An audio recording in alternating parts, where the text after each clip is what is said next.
پھر اس حصے میں ہوتا کیا یہ ابھی تیار ہے خاتون کو الیکٹ کرنے کے لیے یا نہیں. یہ ان کا بہت بڑا امریکنوں کا ٹیسٹ ہے. اب ہم اس بات پہ آتے ہیں جو آپ نے کہا کہ کیا فرق ہے. دیکھیے فرق بہت نمایاں ہو گیا ہے.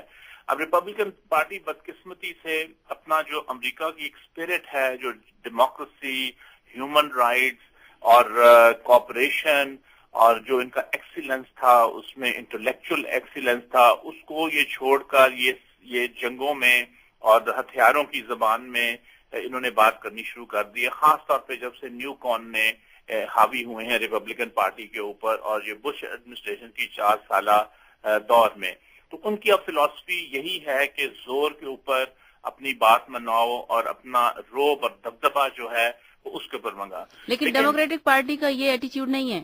جی, اب جو اوباما اسپیشلی خاص طور پہ یہ بلیو کرتے ہیں کوآپریشن میں, یہ بلیو کرتے ہیں الائنسز میں, یہ بلیو کرتے ہیں نیگوسیشنز میں, ڈائلاگ میں. جس طرح انہوں نے سب سے بڑا, ابھی آپ دیکھیں گے چند دنوں میں, چند ہفتوں میں مکین کا ان کے اوپر یہی اعتراض ہوگا کہ یہ ایران سے بات چیت کرنا چاہتے ہیں اور یہ دوسرے ملکوں سے بات چیت کرنا چاہتے ہیں. جو بات چیت تو زور بھی استعمال کر کے دیکھ لیا, عراق میں, افغانستان میں بھی ناکامی ہوئی, اس کے باوجود اسی پالیسی پہ چل رہے ہیں. لیکن جو ڈیموکریٹس ہیں وہ یہ فیل محسوس کرتے ہیں کہ جو امریکہ کی صحیح اسپرٹ ہے, یعنی امریکہ کے جو فاؤنڈنگ فادرز نے جس کے لیے ملک بنایا تھا, اسی اسپرٹ کو لے کر بین الاقوامی فیلڈ میں بھی ہمیں نکلنا چاہیے اور جن سے اختلافات ہیں ممالک کے ساتھ, ان کے ساتھ ہمیں ایک ڈائلاگ کرنا چاہیے اور جہاں پہ ہیومن رائٹس کے مسئلے ہیں ان پہ زیادہ توجہ دینی چاہیے, نہ کہ ہتھیاروں کی زبان میں اور زور کے اوپر. تو یہاں پہ ان دونوں فلسفیز کا بھی مقابلہ ہے اور میں تو یہ کہوں گا کہ پاکستان اور دوسری جو تمام دنیا کے ممالک ہیں اور بلکہ تمام دنیا میں کہوں گا, اس کے لیے بہتر ہوگا کہ اوباما صدر بنے, اس لیے کہ وہاں پہ کشیدگی کم ہوگی ان کے آنے سے, اور اس میں جو جنگیں ہیں جو امریکہ نے شروع کی ہیں جس سے امریکہ کو خود بھی نقصان ہو رہا ہے, ان کی اکانومی بہت بری طرح افیکٹ ہو رہی ہے 2 جنگیں شروع کر کے, تو اس سے امریکہ بھی ایک صحیح راستے پہ آ جائے گا. اور وہ جو اس کا وقار ہے, وقار کا مطلب ہے عزت لوگ کریں گے, نہ کہ اسے ڈریں گے.